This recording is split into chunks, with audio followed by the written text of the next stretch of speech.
उत्तराखंड के पंच प्रयागों के भी दर्शन हो जाएंगे। एक्सीडेंट के बहुत सारे चांसेस बढ़ गए हैं। भगवान श्री बद्रीनाथ जी के धाम में आते हैं मोक्ष के लिए। इतने बड़े बड़े से पेड़ टूटे हुए हैं। उत्तराखंड के चारों धामों की रक्षक देवी के रूप में भी माना जाता है। नदी कितने चौड़े एरिया में फैली हुई है। पीछे एक्सीडेंट हो गया। तो सबसे पहले आप सभी को मेरा प्यार भरा नमस्कार। मेरा नाम है आलोक राणा और स्वागत है आप सभी का देवभूमि उत्तराखंड के देहरादून शहर से। अभी सुबह के करीब 9 बजने वाले हैं और आज मेरी तैयारी है यहाँ देहरादून से श्री बद्रीनाथ धाम की ओर जाने की। सुबह के 9:12 और करते हैं इस खूबसूरत से सफ़र की शुरुआत देहरादून शहर से श्री बद्रीनाथ धाम के लिए, जो कि लगभग है 316 किलोमीटर के आसपास। अभी कहाँ पे दुकान खुली कहाँ है? ना पैसे नहीं दे सकता मैं। ये पहले बोलते हैं कि हमको कंबल चाहिए या कपड़े चाहिए और बोलते हैं कपड़े हम ले लेंगे पर आप पैसे दे दो।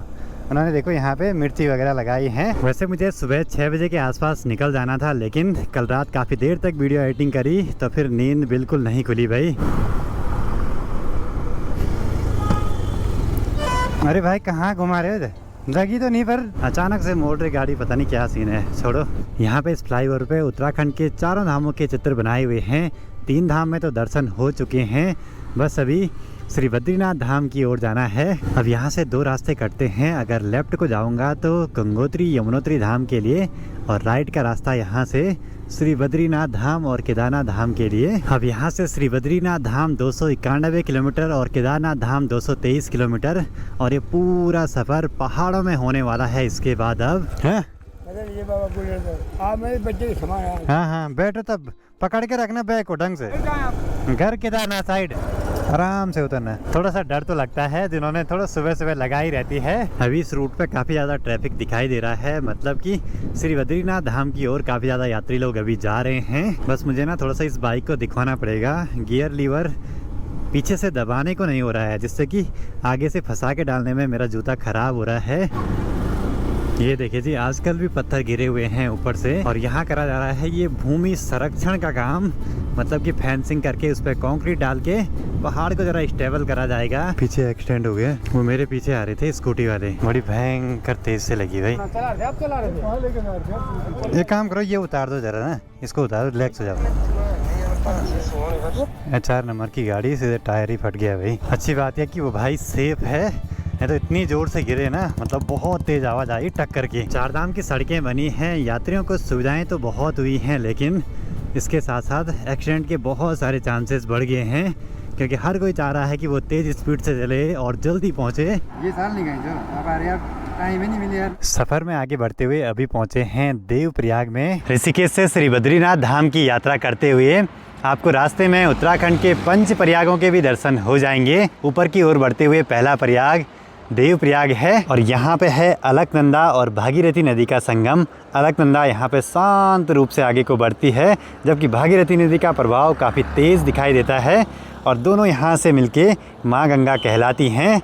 हर हर गंगे। अब इसके बाद हमको अलकनंदा नदी की दिशा में आगे को बढ़ते रहना है सीधे श्री बद्रीनाथ धाम तक और रास्ते में कई सारे प्रयाग और आएंगे, तो सबके दर्शन करवाएंगे आपको। देवप्रयाग में भगवान श्री रामचंद्र जी का एक भव्य सा मंदिर भी है और संगम पे बहुत सारे श्रद्धालु स्नान करने के लिए भी आते हैं। साल 1952 में एक यात्रिक मूवी बनी है, आप उसको YouTube पे देख सकते हैं। उस मूवी के अनुसार 1952 तक रोड सिर्फ यहीं देवप्रयाग तक थी। इसके बाद का सफ़र यात्री लोग पूरा पैदल तय करते थे। चलो जी, आज लिफ्ट दे देते हैं सभी को। हाँ आराम से। बाकी श्रीनगर के पास में देखिए, यहाँ पे नदी कितने चौड़े एरिया में फैली हुई है और कई सारी धाराएं दिखाई दे रही हैं। मॉनसून के टाइम पे ये पूरा एरिया कवर करा रहता है नदी ने। आज का ये खूबसूरत सफ़र उत्तराखंड के 5 जिलों में होने वाला है। देहरादून से निकले थे हम, टिहरी गढ़वाल में आए, फिर अभी पौड़ी गढ़वाल की सीमा में हैं, इसके बाद रुद्रप्रयाग, फिर लास्ट में चमोली में एंटर कर जाएंगे। श्रीनगर में पहुँच चुका हूँ। थोड़ा सा ये गियर लीवर को ठीक करवा देते हैं। चलो जी, अब गियर लगाने में कोई दिक्कत नहीं हो रही है। तो सफ़र में आगे बढ़ते हुए अभी पहुँचे हैं माँ धारी देवी के मंदिर के पास में और इस जगह का नाम है कलियासोड़। माँ धारी देवी का मंदिर श्रीनगर और रुद्रप्रयाग के लगभग सेंटर में है और माँ धारी देवी को उत्तराखंड के चारों धामों की रक्षक देवी के रूप में भी माना जाता है। बाकी नीचे डैम में देखिए बहुत सारे लोग बोटिंग का आनंद ले रहे हैं मस्त मजे से। किसी एक मंदिर का बड़ी सुंदर सी लोकेशन पे होना और मंदिर का बड़ा खूबसूरत डिजाइन बहुत सारे श्रद्धालुओं को अपनी ओर आकर्षित करता है। और ऐसे कई स्पॉट आने वाले हैं आज जहाँ पे कि लगातार लैंडस्लाइड होता रहता है। चलो जी अब एक बार यहाँ पे रुक के लंच वगैरह कर देते हैं। तो यहाँ खाकरा में रुक के मस्त में से स्वादिष्ट लंच का आनंद लिया। सफर में आगे बढ़ते हुए अभी रुद्रप्रयाग में एंटर कर चुके हैं। यहाँ से 2 रास्ते हैं। लेफ्ट का रास्ता केदारनाथ धाम जो कि 80 किलोमीटर की दूरी पे है, पर मुझे आज राइट को जाना है श्री बद्रीनाथ धाम के लिए। बाकी ये है जी रुद्रप्रयाग की मेन मार्केट, जहाँ से हर जगह की गाड़ियाँ लगी रहती हैं लगातार। रुद्रप्रयाग में है केदार घाटी से आने वाली मंदाकिनी और श्री बद्रीनाथ घाटी से आने वाली अलकनंदा नदी का संगम।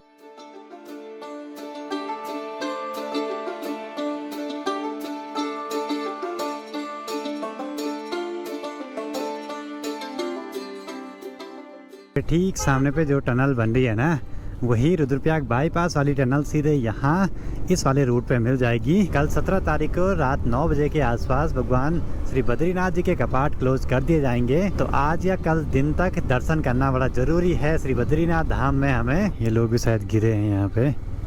इस घाटी में भी जगह जगह कंस्ट्रक्शन लगा हुआ है, कहीं रेलवे का, कहीं 4 धाम परियोजना का। और रेल आ रही है कुछ समय के बाद ऋषिकेश से कर्णप्रयाग तक। अब इस घाटी में आगे बढ़ते बढ़ते ठंड भी बढ़ती जा रही है धीरे धीरे। शाम होने के साथ साथ और भी टेम्परेचर डाउन हो जाएगा पहाड़ों का। गांव की चाची बॉडी लोग खूब सारे घास के बारे ले आए हैं जंगल से, शायद यहाँ से इस वाले ट्रक में डाल रहे हैं सभी घास के बारे। पहाड़ की महिलाएं देखिए कितनी मेहनत करती हैं। और अब यहाँ से अगर राइट के रास्ते पे जाऊंगा तो सीधे कुमाऊं मंडल में पहुँच जाऊंगा। और यहाँ कर्णप्रयाग में है अलकनंदा और पिंडर नदी का संगम। पिंडर नदी जो कि पिंडारी ग्लेशियर से आती है। अब जैसे ही थोड़ा सा आगे आए तो ठीक सामने एक बर्फीला सा पहाड़ दिखाई दे रहा है। वो एक त्रिशूल पर्वत है और दूसरा है नंदा घुंटी। सफर में आगे बढ़ते हुए अभी पहुँचे हैं चौथे प्रयाग नंद प्रयाग में। और इस जगह पे है अलकनंदा और नंदाकिनी नदी का संगम। 5 प्रयागों में से 4 प्रयागों के हमने दर्शन कर लिए हैं। और आजकल नदियों का पानी बिल्कुल साफ सुथरा सा है। काफी ज्यादा जाम लग रहा है रास्तों में, क्योंकि खूब सारे श्रद्धालु आए हैं श्री बद्रीनाथ धाम की यात्रा पे। इन जगहों पे मानसून के टाइम पे बड़ी भयंकर टूट फूट हुई होगी, तो अभी तक निशान बाकी हैं भाई। देखिए कितने बड़े बड़े से पेड़ टूटे हुए हैं चीड़ के। अरे बाप रे, गाड़ियाँ बहुत जोर जोर से नीचे को लग रही हैं। बाकी अब यहाँ से ठीक सामने पहाड़ पे गोपेश्वर दिखाई देने लगा है। और वापसी के टाइम में मुझे वहीं से घर को निकलना है। बाकी ये हम पहुँचे चमोली में, और चमोली डिस्ट्रिक्ट का डिस्ट्रिक्ट हेडक्वार्टर है गोपेश्वर में। देखो कैसे लाइन से सभी गाड़ियाँ वापसी आ रही हैं और कुछ ऊपर को चल रही हैं।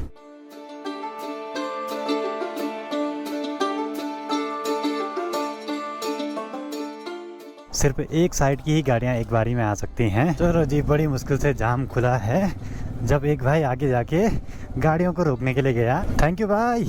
ये भाई देखो केरला से ऑल इंडिया साइकिल राइड कर रहे हैं, मानना पड़ेगा भाई। सनसेट भी हो चुका है और सामने की बर्फीली चोटियां देखिए कितनी गजब की दिखाई दे रही हैं। वो सामने एक हाथी पर्वत और एक गौरी पर्वत है। चलो जी, आप जैकेट पहन ली है अच्छे तरीके से।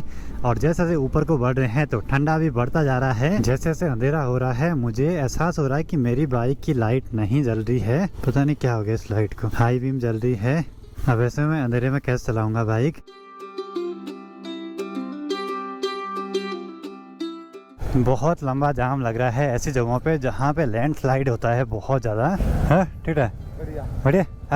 अभी घर जा रहे हूँ। ऐसा कहाँ पड़ता है घर?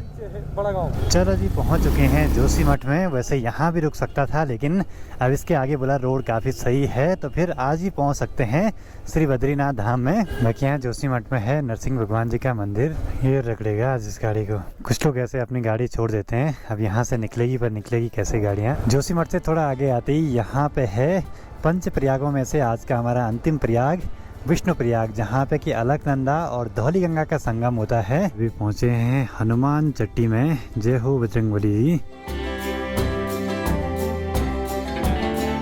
चलो जी, एंटर कर चुके हैं श्री बद्रीनाथ धाम में। एक बार सीधे चलते हैं मंदिर की तरफ, क्या पता मंदिर में दर्शन हो जाएं। यहाँ तो बहुत कुछ बदल गया भाई 1-2 साल में ही।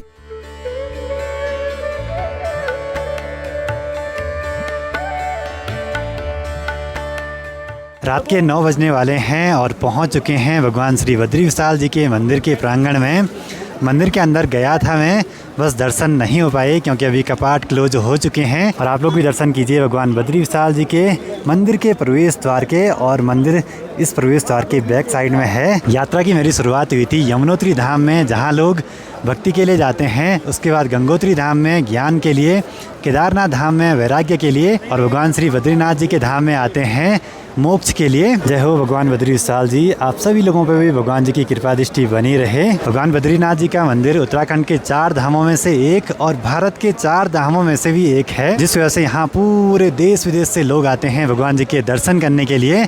और कल यहाँ पे कपाट क्लोज हो रहे हैं, तो आज यहाँ पे खूब सारी भीड़ है श्रद्धालुओं की। बाकी यहाँ पे देखिए मंदिर को फूल मालाओं से भव्य तरीके से सजाया जा रहा है कल कपाट क्लोजिंग के लिए। बाकी बस रहने की व्यवस्था करते हैं, यहाँ बहुत ही ठंड है भाई। मम्मी देखती रहती है ना। अच्छा, आपकी दीदी का भी देखती हैं। चलो जी, रहने की व्यवस्था भी यहाँ पे हो जाएगी। बाकी ठीक सामने पे भगवान जी का मंदिर और यहाँ पे अपना कमरा। रात के 9:30 बजे अभी आया हूँ उर्वशी रेस्टोरेंट पे। यहाँ पे कुछ खा पी लेते हैं। और यहाँ के जो ऑनर हैं वो भाई जी अपनी जान पहचान के हैं, पहले भी उनसे मुलाकात हुई थी, इस बार ही मिलना हुआ है, तो उन्होंने रूम भी दिलवा दिया और यहाँ पे खाने की व्यवस्था भी नज़दीक पे ही होगी। बाकी अब इस वीडियो को भी यहीं पे क्लोज करते हैं। वीडियो पसंद आए तो इसको लाइक कीजिए, कमेंट कीजिए और अपने दोस्तों के साथ शेयर कीजिए। मैं आलोक राणा मिलता हूँ आपसे अगली नई वीडियो में।